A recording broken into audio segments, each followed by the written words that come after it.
Good day, cinephiles and YouTubers. Welcome back to another edition of Nerd With Me Reviews.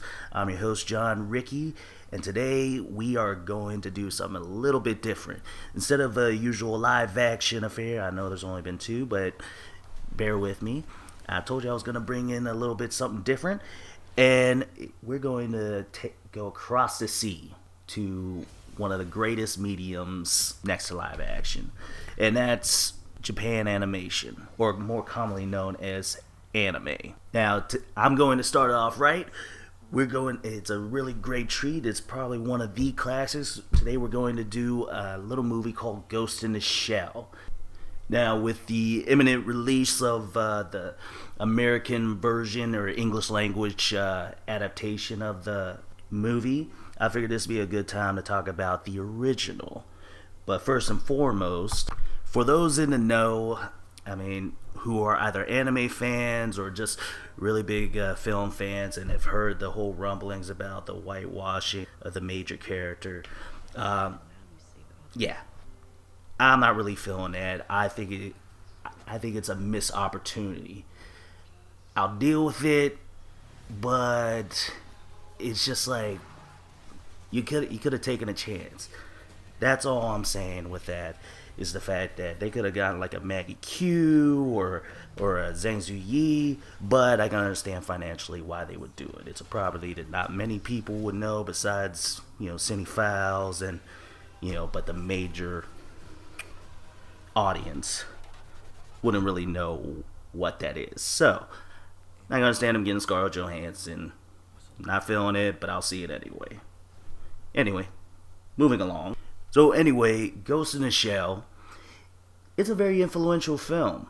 Even if you don't know it, you might have heard of certain movies that have been influenced by it.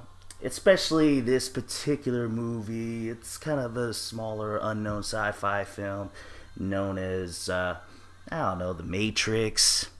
Yeah, that was a little bit inspired by Ghost in the Shell. And it shows, once you watch the film, it's pretty evident where they got their inspiration.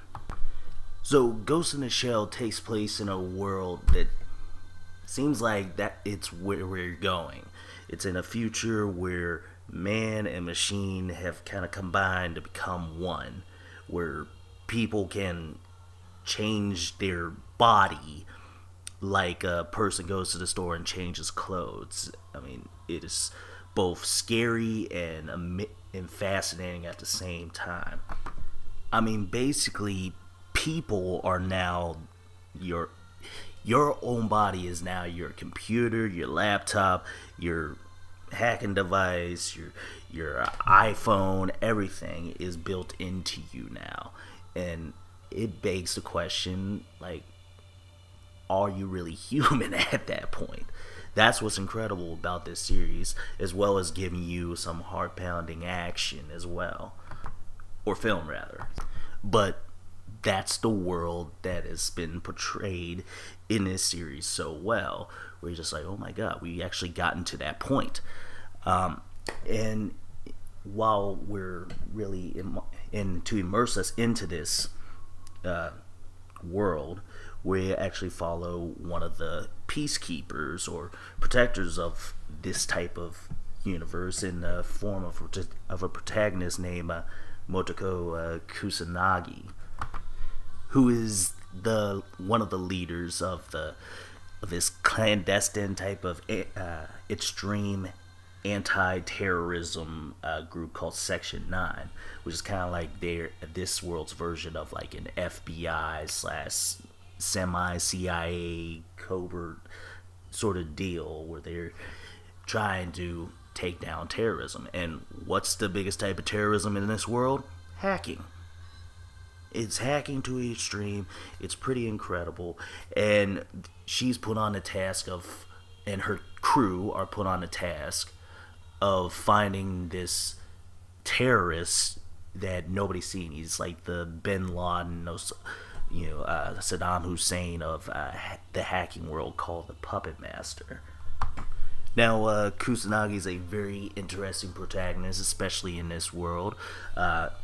she basically does her job, but you can tell she kind of feels a little empty about it, which is very, very interesting in this world where, people have like basically empty shells and only have like their brains and put it into living, computers.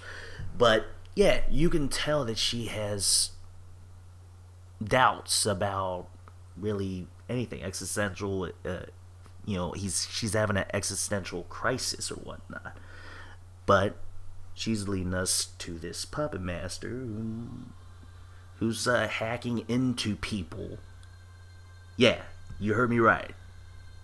The new hacking is hacking people to do his bidding. Basically, and hence the title Puppet Master.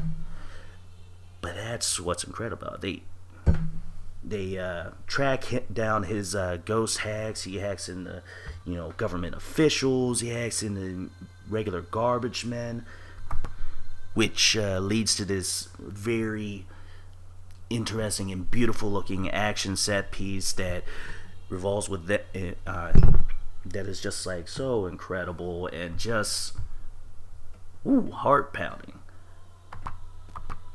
But then there will be other scenes with the main protagonist, Kusanagi, where it's just very somber and just very introspective. It's like a nice little juxtaposition between the bombastic action and the philosophical inklings into existentialism, which really makes it unique in its execution. Very quiet moments, mostly just her looking off into the sunset or looking off at a the landscape. But there's also these portions where she's just having her downtime and she lets herself dive, and that's a nice there's a lot of symbolism in this film, like her diving into the deep, into the ocean waters, just letting herself fall, basically, knowing that she's in a very heavy body that, like, let's say, and it's all mechanical, so if anything should fail, she will die at the depths of the ocean. So the fact that she's willing to do that just to like feel something, and really brings back it really brings up a poetic and just great that's what this movie's all about. It's all about symbolism. It's like her content with existence and stuff. Now, I remember when I first heard about this and then I watched it for the first time, I was a little bit confused because particularly with the title Ghost in the Shell, I didn't understand what it meant at the time. But if it wasn't about like machines, this would really just be called, like, instead of Ghost in a Shell, it would probably be the soul in the body or something like that, some corny like that. But that's what's really great about this film has so many layers to it that you don't really think about it at first, but after you like let it marinate in your head for a little bit, you're like, oh, that makes sense. That's interesting. That's a very interesting look at life, so to speak. Yeah, this film has a very ominous tone. It's like very mysterious, very just really digs into your soul, like very psychological. And that in large and in part is thanks to the music. The music it just gives you that feeling of like, man, this is a lot of mystery in this type of world. It's like, is it, isn't it? And the music almost feels like meditative to the point where you're just like, wow, I'm in Zen. I'm Zen mode right now. I mean, you feel like it was created by Buddhist monks, and it's beautiful. Also, the voice acting in it, that's a different story, because when I first saw it, I'm like, man, these guys are these characters, these actors are reading it like it's off of a, you know, call cards or something like that. They're just reading something.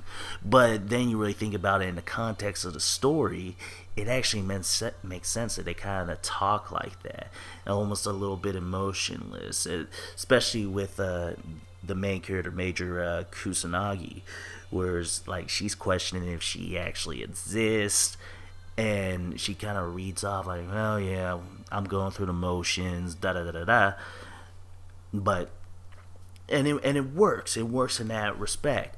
The one that really brought out like actual emotion was actually the character of Bateau, and that's the guy with the weird eyes once you see it.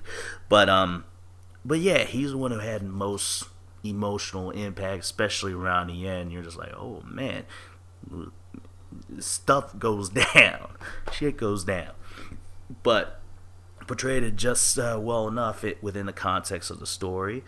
And besides those little things, it actually works for the better once you think about it. Now, this is a good movie. Yeah, a really good movie. But it does have its little drawbacks. One being that it was a little bit too short. It's only like 82 minutes long, and I was so into the movie that it's like, wait, it's already over. It kind of just like, it feels like it kind of just comes to an end. You know, it's just like, oh wait, that's the end. You know, it felt like they cut out like 10, 15 minutes of the film. So that's my little gripe about it. Also, there were a few montages that seemed like it just went on too long, almost like they were trying to like fill out space just so they can get to like an hour 22 minutes or whatnot. But I can also say that I can also cross that off, because there is one portion in those type of montages where it actually brings in a very strong symbolism, like referring to like humans as dolls and stuff like that. You'll know it once you see it. So on that note, with no further ado, I'll give you my verdict.